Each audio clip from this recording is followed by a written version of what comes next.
It's the Extremist movie debate, and tonight we're talking 2016's Arrival. I am Joe. I'm Ethan, and one of us is gonna love it, one of us is gonna hate it. Let the coin decide their fate. I hate it. I love it. Okay, Ethan, since you hate this film, the first question is for you. Brian Lowry of CNN says, Arrival takes an age-old science fiction premise, aliens have landed, what are their intentions, and builds a top mystery around it. Yet, those expecting a whiz-bang film should be prepared for a more cerebral and emotional experience. So my question for you is, why does using a more cerebral and emotional tone work and make this extraterrestrial film stand out against other films in this genre? You have 1 minute. Well, I don't think that it works. I think that it was a poor choice. I feel like if you have an alien invasion movie, a lot of people want to see the aliens actually invade, not the aliens want to sit above a field in Montana for 2 hours. It's very dull. It's more about the humans, which is a bad choice. And it involves very little guns and explosions, which... You know, that might work in one of this other guy's movies, but, after just watching Sicario, I'm just saying I want guns and explosions. This guy does it well. Give this guy some guns and explosions. Okay, thank you. Joe, I'm sorry, you have 30 seconds to respond. Thank you. I think what Ethan's missing is like the point of the movie, and the point of the movie is not necessarily aliens invasions, but it's more how different cultures will essentially influence the way you think about things and your outlook on the world, and how you become more empathetic to your surroundings. So the movie is like, it has aliens in it, but that's not the point of the movie. The point of the movie is to try to see the world from a different viewpoint, and sometimes that can happen through language. That's the whole theory Joe, of the movie. Joe, that's your 30 seconds. Thank you. Ethan, you have 15 to respond. Hey, maybe that's how you interpreted it. I interpreted it as a bore fest. It doesn't matter so much about how humans interact with each other and how we empathize with each other. For me, this is a movie about aliens inviting us onto their ship to have discussions with different people from 12 different areas of the world. That's your 15. Joe, you have 15 to respond. Well, I mean, we weren't invited. We just kind of walked on there, and they allowed us to because they were there for a purpose. And I mean, I'm sorry that the movie didn't line up with what your preconceived notions of it should be, but that's not how art works, and that's not how this movie works. Thank you, Joe. And moving on to the next question. Joe, this is for you. Matthew Lacona from San Diego Reader states, Denis Villeneuve's latest is an artier, certainly moodier, less entertaining version of M. Night Shyamalan's Signs, thanks to Amy Adams' deeply inward protagonist in a blue-gray palette scale. So the question for you is, what separates this film from Signs and works as a better film, either through character work, color schemes, etc.? You have 1 minute. I think Signs is actually a great movie, but I think what she's failing to understand is the movie's message between the two are completely different. Signs is kind of how your faith and the world can kind of line up and things work out in the end, which is kind of like a fairy tale ending when you get down to it, because that movie is built entirely upon coincidences that work out in Mel Gibson's favor, and then they choose to call it faith at the end. Whereas Arrival, this movie, is all about how this one woman has to take control of her life and essentially look at the entire world and how she lives her life differently from what she's used to. And as she's learning more about herself and more about the world surrounding her, she's actually able to find the answers within herself. There are no coincidences in this movie. It's all within her own power to change the world around her. Thank you. Ethan, you have 30 seconds to respond. You remember how good Signs was? Do you remember why Signs was so good? First 5 minutes, boom, dead dog with a barbecue fork in its heart. Awesome, we know right away aliens are violent, we're in for this. Now we get to decide the mystery of why the aliens are here. What are their intentions? How's everything gonna fall together? But we know that the aliens are violent. We have that tension built in. This movie has no tension. This movie is all about Amy Adams being a boring character, learning a new language. It's basically watching her do her doctorate program, but on an alien ship. Thank you. Joe, you have 15 seconds to respond. You're talking like as if aliens were the monsters and there's no foreseeable way that humans could be the monsters. And that's what is so intriguing about Arrival, is the humans are the actual bad guys who are jumping the gun and being violent. Thank you. Ethan, final 15. Look, humans aren't violent, all right? Okay. The guns are violent. Put 'em. All right, thank you. Ethan, this next question is for you. This comes from Amy Nicholson from MTV. Amy Nicholson states, Villeneuve captured the feeling of today before we even felt them. That ominous quiet, that sense that the rules have changed, that haunting image of a sacred civilian clutching a sign that reads, "Save our species." So the question for you is, in this volatile political climate, do you think Arrival could potentially make people think about the way we handle interaction with others, not only peer-to-peer, but nation-to-nation? You have 1 minute. No, because if you want to make a movie that does that, don't make a movie that's such a boring piece of crap to watch. Make a movie that has something intense, that actually grips people, that brings people into the theater from different walks of life. This movie is just a libtard intellectual jizz fest of just stroking each other off, saying, look how smart we are, look at how much we've studied in our lives, and how superior that makes us to the rest of the world. And I find that offensive, and so do a lot of audience members, and that's why this movie is not doing so well. Okay, thank you. Joe, you have 30 seconds to respond.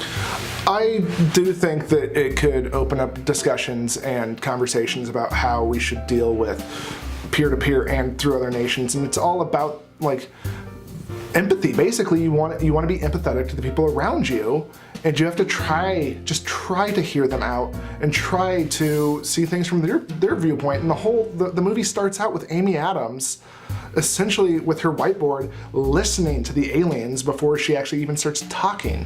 Thank you, Joe. And Ethan, you have 15 seconds to respond.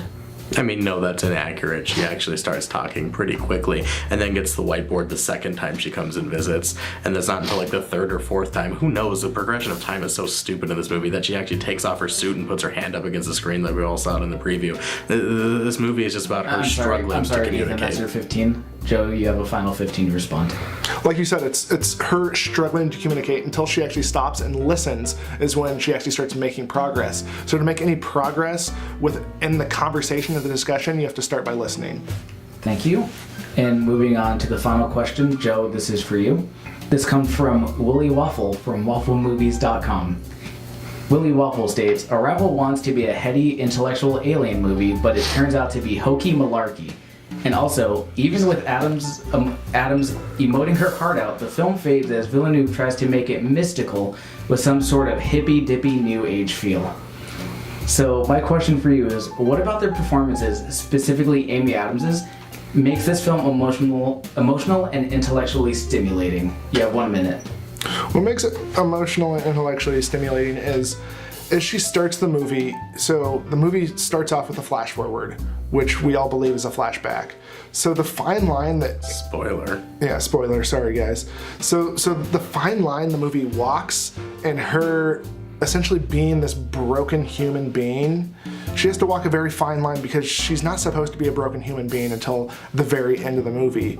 So at the beginning, she's just kind of indifferent and just kind of disillusioned with the world around her, and she's just doing her best to make a difference, but it's not really doing anything. She just kind of feels insignificant, and that's kind of where her depression comes from. So she's walking this fine line of despair and depression, and she walks it very well. Okay, thank you. Ethan, you have 30 seconds to respond. Well, I mean, the movie opens up with her teaching a classroom, and then when even Forrest Whitaker comes to try to recruit her, she says, I can't do this, I'm not smart enough to be able to do this. Mm-hmm. So they say, I'm going to go to this other guy, and then she's like, wait, that other guy doesn't know this word in Sanskrit, therefore I'm better than him. It is all just about her stroking her own ego, and that, I feel, is not a broken person. This is a person who thinks she's better than everybody else. It's the pinnacle of intellectual elitism, and that's why this movie turns people off. Thank you, Ethan. Joe, you have 15 seconds to respond. I just don't think you understand a complex character when you see one, which you've proven again and again and again through this podcast.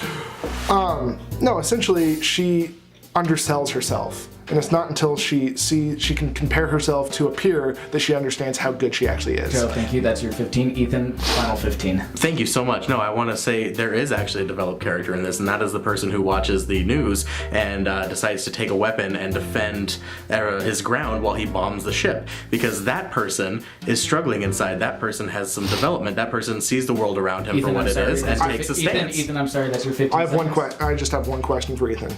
Okay, I'll allow it. What's that guy's name? Doesn't matter. Okay. I don't think it's even in the movie. Okay, gentlemen, thank you. Maybe we should talk about how you actually feel. Joe, you can start us off. You have 30 seconds. No, this movie's really, really great. It's all about, I mean, to begin with, it was just mostly centered around linguistics, which I thought was pretty interesting. I took a linguistics class. I mean, just want to know a whole lot about it, but it's a really interesting subject. And it's just kind of built up around language and how language affects our brains. And that's kind of a theory that the language you speak will influence your worldview. But to see it actually illustrated on screen like this was a really fun example of it.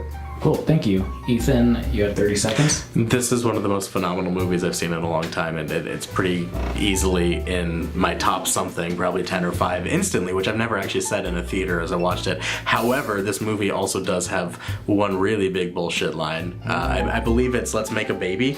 Is that it? No, that was also a bad one. That what's was your also line? My bad one was when I came here, I thought it was about meeting aliens, but the more amazing thing was when I met you. It was just like, fuck you guys, you didn't earn that. Like, it's fine. Like, we know you guys get together, and we know you have a baby, so you don't have to say that. We figured it out. Yeah, you don't have to say you have to have a baby. You don't have to say that you love each other, because you don't love each other right now, you fucking dildos. You guys just met, essentially. Like, let the audience assume that the love blossoms. Okay, I'm gonna give you 15 Yeah, may seconds. I? This movie goes into it was a welcome interruption. This movie goes into a lot of issues where it almost falls victim to really stupid cliches. Like, you do have the guy who tries to bomb the ship. You're just like, oh, fuck that guy. But like the next scene, they just write him off as no big deal and move on with the movie, and I love that. There's one scene where, like, just to illustrate a passage of time, Jeremy Renner does a voiceover that's really fucking stupid and it comes out of nowhere. But you're like, okay, we gotta move this movie on or this movie's gonna be slow as fuck. So they just do it and it works, and this movie just consistently uses cliches to its own advantage. In defense of the bomb, though, that came from like higher ups. It wasn't just one rogue soldier. Totally. So it actually came from the State Department being like, all right, Yes. let's blow the shit out of these guys. And it was Amy Adams who was just like, no. Alright, well, thank you. What would you rate this movie? Ooh, 10 lightning strikes and a whole lot of thunder.